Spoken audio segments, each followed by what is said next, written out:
एखादा दरोडा पडलेला असताना, दरोडेखोरांच्या हातात बंदुका असताना सर्वांचीच गाळण उडते. मात्र संगमनेरमध्ये एक वेगळं चित्र पाहायला मिळालं.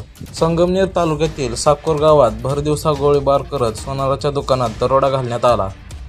4 ते 5 जणांनी बंदुकीसह दुकानात प्रवेश केला. शस्त्राचा दाग दाखवत ही लूट करण्यात आली.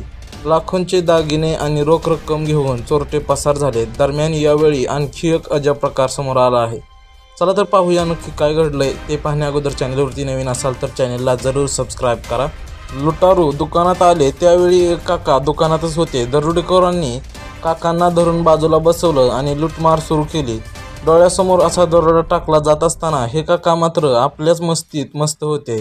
काकांनी खिशातून थेट चुन्याची डबी काढली आणि तंबाखू मळायला सुरुवात केली. एकीकडे दरोडेखोर दरोडा टाकण्यात व्यस्त होते तर दुसरीकडे हे काका तंबाखू मळण्यात मग्न होते.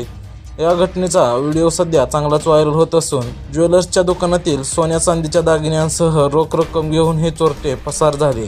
या दरोड्याची घटना CCTVमध्ये कैद झाली आहे. दुचाकीवरून हे चोरटे आले होते. दरोड्यानंतर चोरटे पारनेरच्या दिशेने पळाले.